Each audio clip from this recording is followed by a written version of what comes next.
In a world economy where information is filtered by global media corporations, keenly attuned to their powerful advertisers, who will defend the public's right to know? And what price must be paid to preserve our ability to make informed choices?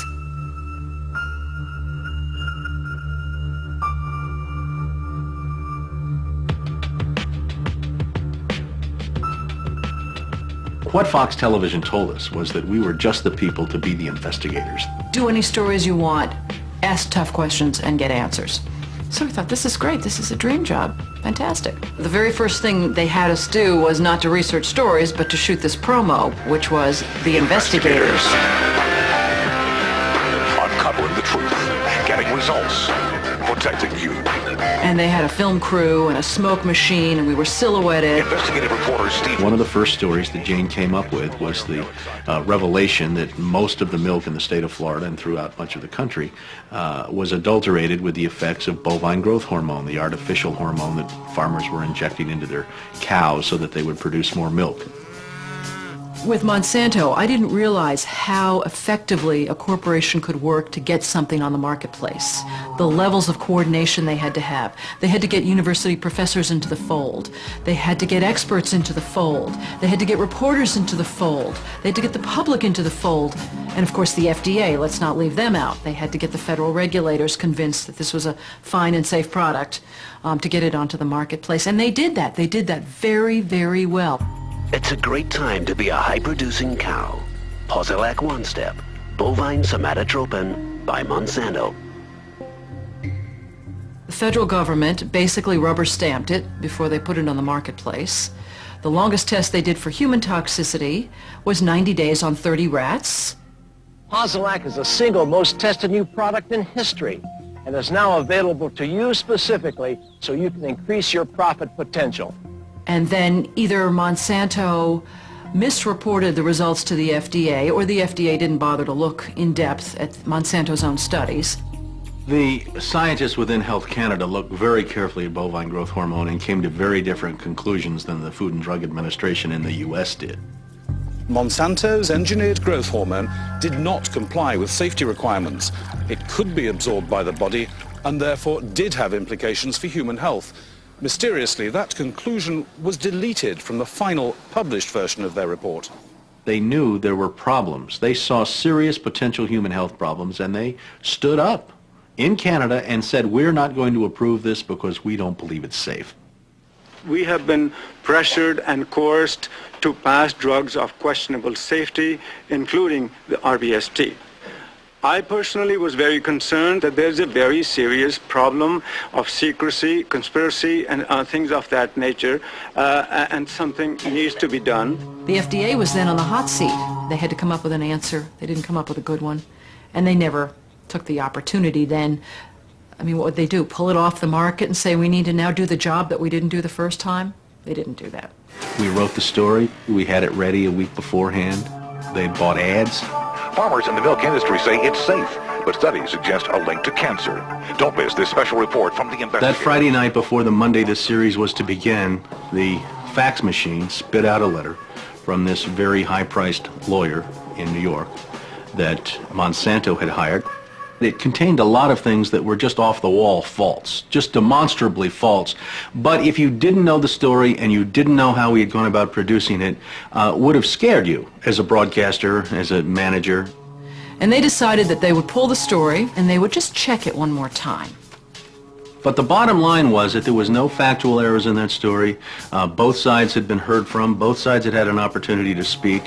1 week later, Monsanto sent the second letter. And this was even more strongly worded. And it said there will be dire consequences for Fox News if the story airs in Florida. And this time they freaked. They were afraid of being sued, and they were also afraid of losing advertising dollars at all of the stations owned by Rupert Murdoch. And he owned more television stations than any other group in America. I mean, that's 22 television stations. That's a lot of advertising dollars for Roundup, aspartame, NutraSweet, and other products. So we got into a battle, and the first deal was the new general manager. And his name's Dave. And Dave is a salesman, and, you know, he'd pump your hand. How you doing? How you doing? Called us upstairs to his office, and he said, what would you say if I killed this piece? What if it never ran? And we said, well, we wouldn't be very happy about that. And he said, well, I could kill it, And we said, yes, of course, you're the manager. You could kill it. It would never air. And he's hemming and he's hawing and he's back and he's forth. And we couldn't figure out, what is this all about? And finally he blurted out, look, would you tell anybody? I said, I'm not going to lie for you. About a week later, calls us back to the office and says, okay, we'd like you to make these changes. In fact, you will make these changes. We said, well, look, let us show you the research that we have that shows that this information you want us to broadcast isn't true. To which he replies, I don't care about that. I said, pardon me? And he said, well, that's what I have lawyers for. Just write it the way the lawyers want it written. I said, this is news. This is important. This is stuff people need to know.